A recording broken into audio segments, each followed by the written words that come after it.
but mysterious manuscripts which he could not read, and uncouth idols with which he could have no sympathy, were soon laid aside for the great book of nature and the thousands of men around him. One of his favorite haunts was the famous hill of Chapultepec. From the center of this solitude, his eye swept over a vast plain of cultivated fields which extended to the feet of the distant mountains, covered with perpetual snow. Below him were the old cypress trunks 50 feet in circumference, and off to the east of the city, it appeared as if washed by the waters of the lake of Tetsuko, whose basin surrounded with villages and hamlets, brought to his mind the most beautiful lakes of mountains of Switzerland. Large avenues of elms and poplars led to it in every direction, and two aqueducts constructed over arches of great elevation crossed the plain like walls. The magnificent convent of Our Lady of Guadalupe appeared to join into the mountains of Tepeyaque, among ravines which sheltered date and yucca trees. Towards the south was the tract between San Angel, Tacubaya, and San Agustin de la Cuvas, an immense garden of orange, peach, apple, and cherry trees. This beautiful cultivation formed a singular contrast with the wild appearance of the naked mountains, which enclosed the valley, among which were the famous volcanoes of La Puebla, Popocatépetl, and Iztaccíhuatl. And around and overhead, steeped in sunshine, was the deep blue tropic sky. Sometimes in the morning, Humboldt went to the marketplace and watched the Indian hucksters, entrenched in verdure. No matter what they sold, fruit, roots, or loot, their shops were ornamented with flowers. A hedge a yard high, made of fresh herbs and delicate leaves, surrounded like a semicircular wall the fruits offered to public sale. The bottom of the market, which was smooth and green, was divided by garlands of flowers which ran parallel to one another. Small nosegays placed symmetrically between the festoons give this enclosure the appearance of a carpet strewn with flowers. Humboldt was struck with the way in which the natives displayed their fruits in small cages of light wood. They filled the bottom of these cages with raisins and pears, and ornamented the top with the most odorous flowers. Without doubt, this art of entwining fruits and flowers had its origin in the happy period, long before the introduction of human rights. The first inhabitants of Anhue offered up to the great spirits Tuatl the first fruits of their harvest. But the pretty sight was to see at sunrise the Indians with their boats loaded with fruits and flowers descending the canals of Itzleco and Chilillo. The greater part of their fruits and roots were cultivated on floating gardens. There were two sorts of these gardens, one of which was movable and driven about by the winds, the other fixed and fastened to the shore. The ingenious invention of floating gardens appears to go back to the end of the 14th century. It had its origins in the extraordinary situation of a people surrounded with enemies, compelled to live in the midst of a lake, little abounding in fish, who were forced to fall upon every means of procuring subsistence. It is even probable that nature herself suggested to the Aztecs the first idea of floating gardens. on the marshy banks of the lakes of Zoclimio and Chilio. The agitated water in the time of the great rises carry away pieces of earth covered with herbs and bound together by roots.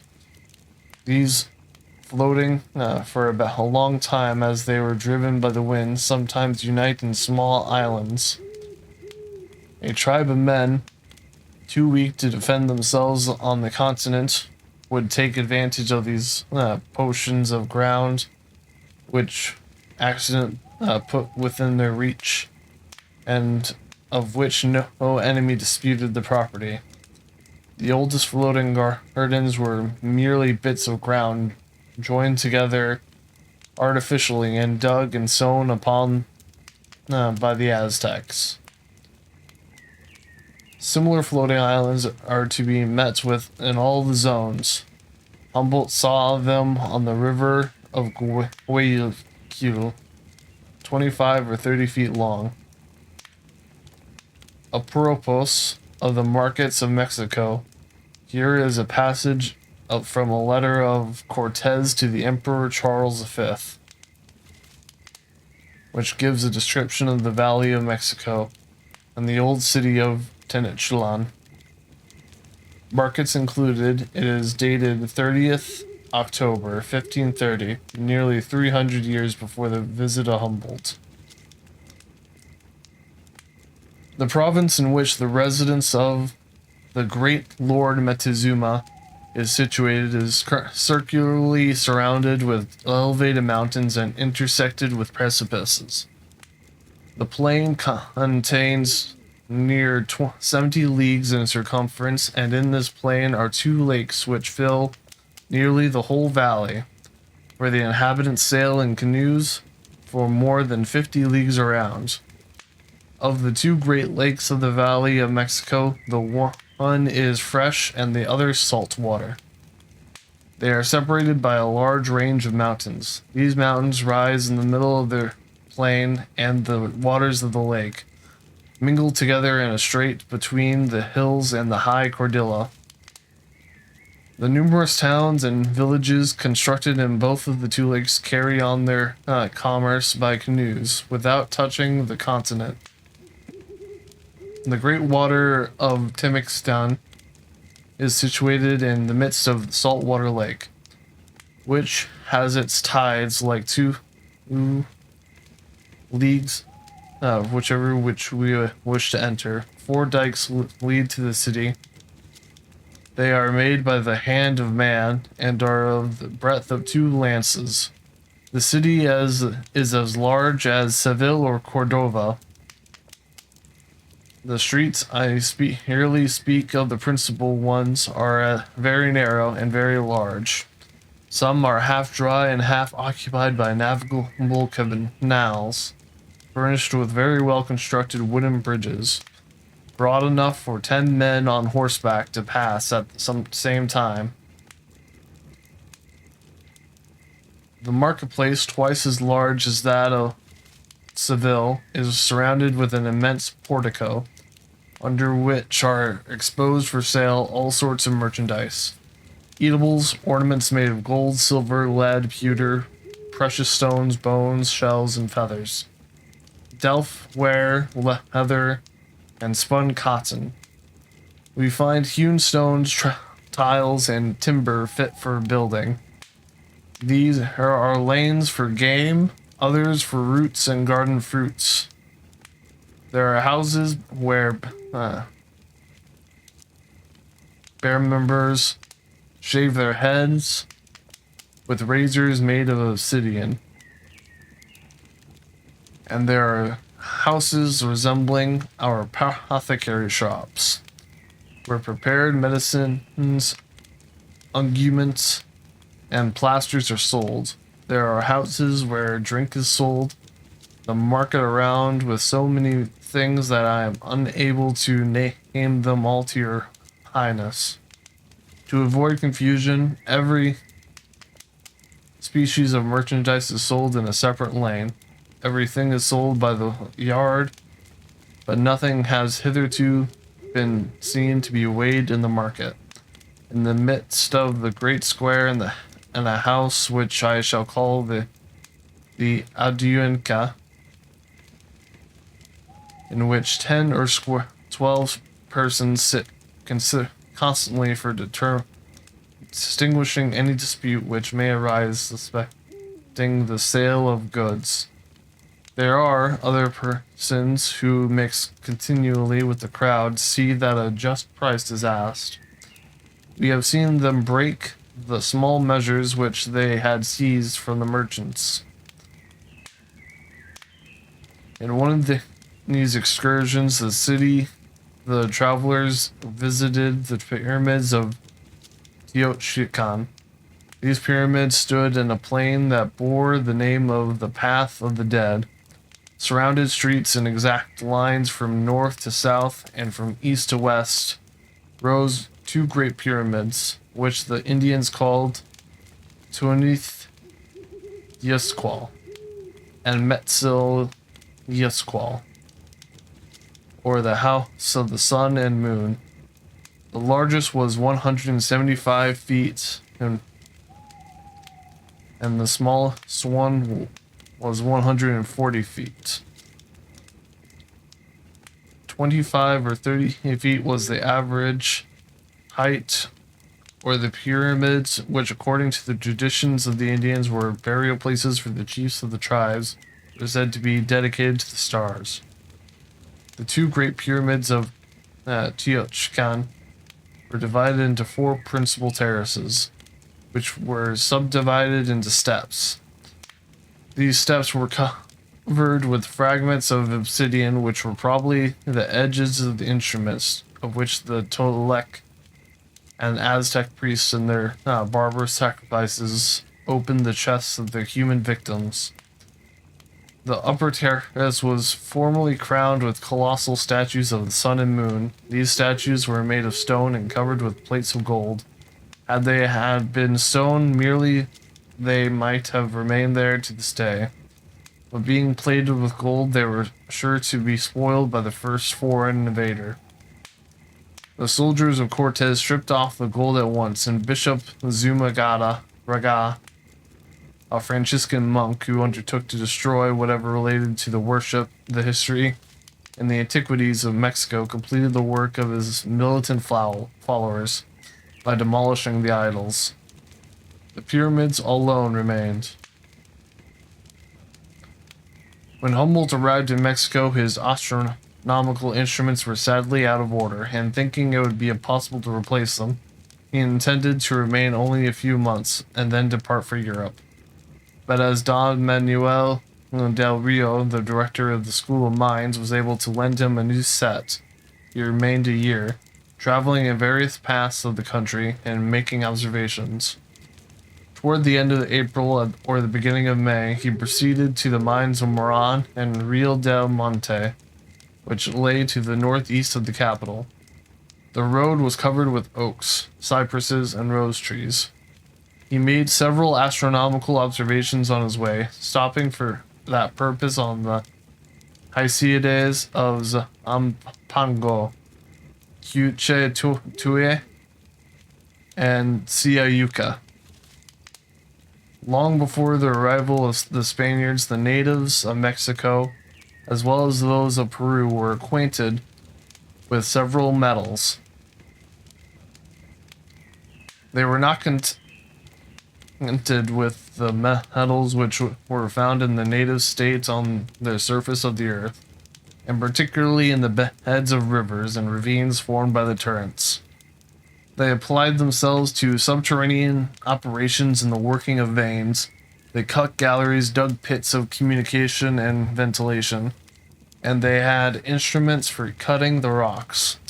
Cortez informs us in the historical account of his expedition that gold, silver, copper, lead, and tin were publicly sold in great markets of Tenochtitlan. The inhabitants of Tatsupoca and Mixtapan separated the gold by washing the alluvial lands. They usually paid their tributes in two ways, either by collecting in leathern sacks or small baskets of slender rushes, the grains of native gold, or by pounding the metals into bars. These bars, like those now used in trade, are represented in ancient Mexican paintings. In the time of Montezuma, the natives had begun to work the silver mines of Chilacho in the province of Coahuila, and those which run across the mountains of Zampango, and all those great towns of Anhuac, gold and silver vases remained. The Spaniards, on their first arrival at Techulon, could never cease admiring the ingenuity of the Mexican goldsmiths. When Montezuma, seduced by his credulity, recognized on the arrival of white and bearded man the accomplishment of the mysterious prophecy of Quetzalcoatl, and compelled the Aztec nobility to yield homage to the kings of England, the quantity of precious metals offered to Cortez was 162,000 pesos de oro. Besides the mass of gold and silver, says the famous conquistador in his first letter to the Emperor Charles V, I was presented with the gold and plate and jewels of such precious workmanship that, unwilling to allow them to be melted, I set apart from the 100,000 ducats worth to be presented to your Imperial Highness. These objects were of the greatest beauty, and I doubt if any of other prince on earth ever possessed anything similar to them. That your highness may not imagine I am advancing fables, I may add that all which the earth and ocean produces, of which King Montezuma could have any knowledge, he had caused to be imitated in gold and silver, in precious stones and feathers, and the whole in such great perfection that we could not help believing that we saw the very objects represented. Although he gave a great share of them to your highness, I gave orders to the natives to execute several other works in gold, after my designs, which I furnished them with, such as images of saints, crucifixes, medals, and necklaces. As the fifth or eighth of the silver paid to your highness amounted to more than 100 marks, I gave orders to the native goldsmiths to convert them into plates of various sizes, spoons, cups, and other vessels for drinking. All these works were imitated with the greatest exactness. When we read this passage, we cannot help believing that we were reading the account of a European ambassador returned from China or Japan, yet we can hardly accuse the Spanish general of exaggeration when we consider that Charles V could judge with his own eyes the perfection or imperfection of the objects sent to him. Humboldt remained a couple months at Moraine, Rio del Monte, inspecting the Mexican system of minting. As might have been expected, it was in its infancy. It had not advanced since the 16th century, when it was first transplanted from Europe. The miners were not enterprising enough to adopt any of the modern improvements. They adhered tenaciously to the old way, which was notoriously crude and imperfect. They were better paid, however, Humboldt thought, than the miners of other countries. They earned $5 to $6 a week, while the wages of other laborers in Mexico did not exceed 150 or 175 for the same time. The miners were not remarkable for their honesty, for they made use of 1,000 tricks to steal the rich minerals in which they worked, as they were nearly naked and were searched on leaving the mines. Not in the most delicate manner either. They tried to conceal small morsels of native silver or red sulfur-headed and muriated silver in their hair, under which their armpits, in their mouths, or other out-of-the-way corners of their person. Good or bad, all were searched alike, and a register was kept of all the minerals found about them. In the mine of Valenciana, between 1774 and 1787, the sums stolen but recovered amounted to 180,000. The working of the mines was long regulated as one of the principal causes of the depopulation of Mexico. Humboldt, however, did not consider the morality among the miners much greater than among the other classes. This seemed to him remarkable from the temperature to which they were expected. In one mine, he found the thermometer at 93 degrees at the bottom, a perpendicular depth of 1,681 feet. While at the mouth of the pit, in the open air, the same thermometer sank in winter to 39 degrees above zero, a difference of 54 degrees, to which the miners were exposed. The hardest part of the work was performed by the native Indians, who were the beasts of burden of the mines. They carried the metals out on their backs in loads from 250 to 300 pounds at a time, ascending and descending thousands of steps at an inclination of 45 degrees, where the air was from 71 degrees to 73 degrees. The mode of transportation was in bags, under which the Indians placed a woolen covering, for they were generally naked to the middle, to save themselves from being bruised and chafed. Humboldt met them in the files of 50 or 60, men of 70 years and children of 10 or 12. They threw their bodies forward in ascending and rested on staffs, which were generally not more than 100 in length, a foot in length. They walked in a zigzag direction because they found themselves from long experience that their respiration was less impeded when they traversed obliquely from the currents of air which entered the pits from without. Great care was taken in controlling the minerals transported by them. The proprietors of the mines knew within a few pounds what went out daily. As the Indians were paid for what they had carried, their loads were weighed before they left the mines. The Indians of Mexico bore a general resemblance to those who inhabited the forests of North America and the interior Peru and Brazil. They had the same swarthy copper, flat and smooth hair, small beard, squat body, long eyes, with the corners directed upwards towards the temples. Prominent cheekbones, thick lips, an expression of gentleness in the mouth. Strongly contrasted with a gloomy and severe look, they had a more swarthy complexion than the Indians with which Humboldt and Bonpland saw in Peru,